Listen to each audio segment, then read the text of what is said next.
Halo teman-teman semua, jumpa lagi di podcast bersama Ikatan Wajib Pajak Ya, Indonesia (IWPI). Langsung bersama Ketua Umum IWPI, Bapak Rinto Setiawan. Halo Pak ya, Rinto, Mas. masih semangat hari ini Pak? Iya, selalu semangat, Mas. Terima kasih Pak Rinto. Dan hari ini kita mengundang Ya, spesial teman-teman ya, ahli hukum pajak kita semua, Bapak Alessandro Rey. Halo Pak Rey, sehat-sehat hari ini Pak? Ya, Pak Wan, terima kasih Pak Rintro. ya, Baik, terima kasih Pak Rey sudah bersama kita ya. Kali ini IWP akan membahas mengenai ini Purbaya kok bau-baunya anti dengan restitusi gitu ya, nggak suka dengan iya, restitusi gitu ya. Nah, bagaimana nih Pak mengenai restitusi ini IWPI juga ingin menanggapinya nih. iya, iya. Terima kasih, Mas Wan. Ini coba, ini saya kirim. Ini misalnya beritanya itu ada di Tirto itu, Mas. Aman bisa dibuka. Tuh, ini, Mas. Nah, itu judul beritanya adalah ini, Mas. Pembayaran restitusi capai 360 triliun, Purbaya juga ada kebocoran. Purbaya menduga adanya kebocoran dalam pengelolaan restitusi terutama di sektor sumber daya alam, teman-teman. Hmm, Nah, nah itu Mas. hmm, Nah, terus itu kita sambungkan dengan adanya rencana keluarnya peraturan Menteri Keuangan, Mas Awan. Nah, terkait dengan revisi aturan restitusi yang akan berlaku 1 Mei 2026 ini, Mas. Ini saya kirim lagi ke Mas Awan. Jadi tadi kan kaget karena restitusinya 360 triliun, yang selanjutnya ini akan dibatasi sepertinya, Mas Awan, melalui PMK. Eh, hmm, Melalui PMK, Mas. hmm, Nah, ini ya itu dasar materi saya kali ini, yaitu dengan judul Purbaya Jangan Balikan Logika Undang-Undang.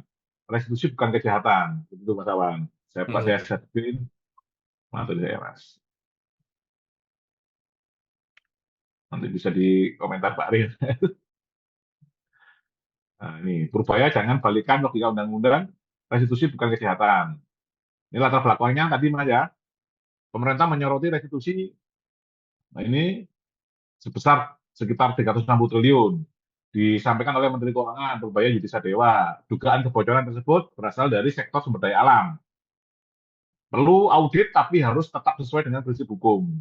Isu utamanya, restitusi mulai dipersepsikan sebagai masalah. Isu utamanya, Mas. Risiko wajib pajak yang disalahkan. Padahal restitusi adalah hak legal dalam sistem perpajakan. Hmm. Nah, ini prinsip dasarnya restitusi tidak sama dengan kejahatan.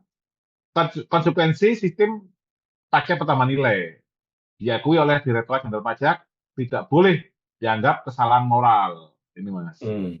Hal ini terjadi Mas terkait dengan Undang-Undang Cipta Kerja Mas. Nah, itu terkait dengan Undang-Undang Harmonisasi Fakta Perpajakan. Itu yang mengatakan bahwa barang tambang yang sebelumnya menjadi apa non BKP, bukan barang kena pajak, sekarang menjadi BKP, barang kena pajak. Sementara kebanyakan barang tambang ini atau dari sumber daya alam ini itu diekspor Mas. Dari Undang-Undang PPE yang mengatakan ekspor untuk barang berwujud itu masih nol. Itu permasalahannya Mas. Jadi menjadi barang BKP harapannya dapat setoran pajak di sektor pertambangan, malah ternyata ini masih tidak ada pajaknya karena sebagian besar diekspor, malah yang ada bonyok karena banyaknya restitusi, Mas. Hmm.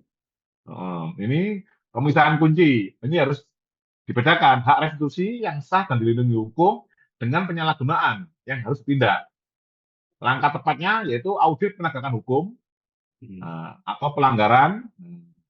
Yang kedua adalah pelindungan hak wajib pajak yang patuh. Hmm. Nah, ini akar masalahnya, ini Mas ya. Akar masalahnya yaitu Undang-Undang Cipta Kerja mulai ubah perlakuan barang tambang. Undang-Undang Harmonisasi Fakta Perpajakan, barang tambang menjadi barang kena pajak. Akhirnya basis pajak berubah signifikan. Hmm. Dampak pada sistem PPN masukan dibayar di dalam negeri, sementara ekspor dikenakan tarif 0% untuk barang berwujud. Itu di Undang-Undang PPN, Mas.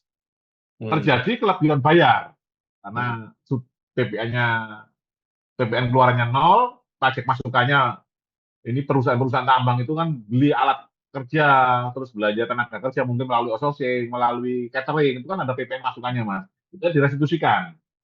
Nah, Restitusi adalah konsekuensi logis dari sistem. Nah, ini inti kritik ini adalah besarnya restitusi bukan kesalahan wajib pajak. Ini adalah merupakan hasil desain kebijakan pemerintah melalui undang-undang tadi, Mas. Masalah utamanya desain regulasi bukan pelaku. Risiko kebijakan, turunan. Rencana peraturan Menteri Keuangan untuk pengambilan pendorongan pajak, potensi pembatasan hak restitusi. Terus bertentangan dengan hierarki hukum, Mas, yaitu Undang-Undang Nomor 12 Tahun 2011, karena dasar dari Undang-Undang Cipta Kerja dan Undang-Undang HPP itu pakai undang-undang. Ini mau di bypass pakai peraturan Menteri Keuangan. Aturan di bawah tidak boleh melawan undang-undang. Ya, ini Mas, kesimpulan dan rekomendasi. Restitusi adalah hak, bukan kejahatan, harus dibedakan dari penyalahgunaan. Rekomendasinya audit tegas untuk fraudnya, jangan batasi hak wajib pajak lewat peraturan Menteri Keuangan. Jika bermasalah, yang harus direvisi adalah undang-undangnya, bukan diakali dengan aturan peraturan Menteri Keuangan. Ya, terus jaga prinsip ini hukum, konsistensi prinsip hukum. Jadi yang terjadi, Mas Awan, ini dengan adanya pembatasan dari restitusi ini yang terkena ternyata bukan hanya di sektor tambang, ini kan sektor lain kena, Mas, yang tidak ada restitusi besarnya. Jadi perusahaan-perusahaan di bidang ini, Mas, apa misalkan IT, ini mebeler dan lain-lain, ini otomatis semua terkena, Mas. Padahal ini yang dipermasalahkan yang terjadi ini karena di sektor pertambangan PPN keluarnya yang 0% karena ekspor, itu masalah. Nah, solusi dari WPI itu saya solusikan itu kita kasih ide itu ada dua, Mas Awan, yaitu memperlakukan kembali barang tambang ini menjadi non BKP sehingga tidak bisa restitusi pajak masukannya. Atau yang kedua, khusus untuk barang tambang yang diekspor PPN-nya jangan 0%, ya dibuat sama misalkan 11%. Nah, itu perubahan itu hanya bisa dilakukan melalui undang-undang atau peraturan pemerintah pengganti undang-undang, tidak bisa melalui PMK, Mas. Sekian masalah. Oke, baik. Harus melalui undang-undang, tidak boleh melalui PMK. Ini Purbaya ini mau sok jagoan ya, mengubah suka-suka dia aturan restitusi ini. Intinya adalah wajib pajaknya mau ditolak restitusinya ya. Nah, mungkin kita minta pendapat dari Pak Rey nih. Bagaimana Pak Rey menanggapi carut-marutnya birokrasi mengenai restitusi ini, Pak? Silakan Pak Rey. Ya, terima kasih Pak Wan, Pak Rinto. Nah, Menarik tadi yang disampaikan oleh Pak Rinto mengenai restitusi. Jadi tentunya saya akan menanggapi dari perspektif hukum ya, khususnya hukum pajak ya. Nah, kita harus sepakat dan tidak boleh tidak ya, bahwa restitusi itu adalah hak. Itu bukan pilihan. Artinya tidak boleh ditentukan oleh pemerintah boleh atau tidak. Karena memang hukum positifnya mengatur bahwa itu adalah hak. Nah, kita harus kembali kepada konsep negara hukum, rule of law. Ya, kalau itu sebenarnya tanpa diminta pun harus dikasih. Ya, yang cilakanya kalau udah diminta tetap nggak dikasih. Nah, ini jadi cilaka. Ya, nah, berarti rule of law kita kan masih belum rule of law yang sesungguhnya, ya, atau rule of law yang KW kalau istilah orang awam. Ya, jadi tanpa diminta pun itu sudah harusnya diberikan karena merupakan hak, apalagi dimohonkan. Ya, nah oleh karena itu, karena ini adalah hak, ya, maka seyogianya hak itu harus diberikan dan sudah menjadi kewajiban bagi pemerintah untuk memberikannya. Nah, yang diperdebatkan sekarang ini kan adalah apakah hak itu bisa diberikan atau bisa tidak atau bisa ditunda. Itu yang jadi sederhana kan sudah bisa dijawab di Fakultas Hukum, nggak perlu dijawab di Fakultas Ekonomi dan Bisnis. Ya, sederhananya dijawab bahwa itu haruslah dikabulkan. Kenapa? Ya karena itu merupakan hak wajib pajak ya. Ada pajak keluaran, maka pajak masukannya juga menjadi hak ya. Nah, bahwa kemudian negara butuh uang, tentunya kita tidak boleh mengesampingkan konstitusi dan turunan daripada konstitusi kan, khususnya Undang-Undang Ciptaker yang mengatur mengenai barang kena pajak tadi dan restitusi yang diatur dalam Undang-Undang PPN. Ya, nah kalau kemudian kita mau berkompromi karena negara butuh uang, ya tentunya kan upaya yang bisa dilakukan secara normatif ya melakukan revisi kan terhadap hukum positif yang berlaku ya setidak-tidaknya terhadap undang-undang tersebut ya bisa melalui undang-undang yang lain atau bisa melalui Perpu atau peraturan pemerintah pengganti undang-undang ya.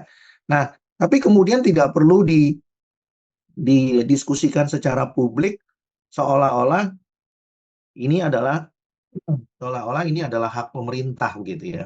Iya, iya. Pemerintah sedang BU, maka kemudian pemerintah itu seolah-olah punya kewenangan untuk menentukan kabul atau tolak. Iya, Ya, nah, ini jangan jangan kemudian jadi salah kaprah kan Pak Awan dan Pak Rinto gitu ya. Apa yang sudah menjadi hak ya diberikan saja ya. Karena kalau tidak diberikan, maka prinsip atau konsep negara hukum kita kan menjadi mandul. iya. Ya. Nah, jadi kalau menjadi mandul nanti kita dianggap negara kita bukan Rechtsstaat atau negara hukum, tapi menjadi Tekstat ya. Artinya apa? Artinya eh, kepentingan perpajakan justru menjadi panglima Pak Rinto dan Pak Awan ya. Iya. Kalau mau menjadi panglima ya, pajak itu menjadi Tekstat, ya tentunya diubah saja konstitusinya dan turunannya ya. Sesederhana itu kalau kita melihat dari aspek hukumnya. Jadi kemudian kita tidak bisa menggadang-gadang hak itu ya di tangan kekuasaan. Karena kita kan bukan negara kekuasaan, bukan Makstat, adalah negara hukum, Rechtsstaat ya. Jadi nggak bisa kekuasaan mengatur hukum. Ya, harusnya dibalik, hukum Iya, yang iya. mengatur kekuasaan ya. Meskipun yang membuat hukum itu adalah kepentingan politis, tapi kalau sudah jadi hukumnya, maka hukum itulah yang mengatur kekuasaan ya. Nah, cilakanya Pak Awan dan Pak Rinto, kadang-kadang di bidang perpajakan ini, kekuasaan itu sepertinya lebih bertaring daripada hukum itu sendiri. Nah, cilakanya ya Pak Rinto dan Pak Awan. Dan masalahnya, wajib pajak itu seolah-olah mengiyakan hal itu, gitu ya, Iya, iya, iya, bahwa iya, iya. di atas hukumnya. Nah, kurang lebih 70 juta wajib pajak itu mengaminkan itu. Nah, jadi akhirnya mereka mengatakan iya juga ya. Ditambah lagi bumbu-bumbu yang mengatakan bahwa pemerintah butuh uang, negara Iya, iya. sedang kritis, Iya, kreditur kemungkinan akan menolak ya iya. permohonan penambahan utang atau perpanjangan restrukturisasi pembayaran utang. Jadi bumbunya semakin banyak gitu ya. Nah, tapi bumbunya yang perlu saya sampaikan, kembali lagi konstitusi dan hukum positif sudah mengatur itu adalah hak. Bahwa kemudian negara punya kesulitan, ya, masalah fiskal, masalah moneter, Iya, itu iya, iya. harusnya diselesaikan sendiri oleh pemerintah. Ya, silakan dicari solusinya tanpa mengebiri panglima itu sendiri. Apa panglimanya? Ya hukum. Ya, tidak boleh dikebiri.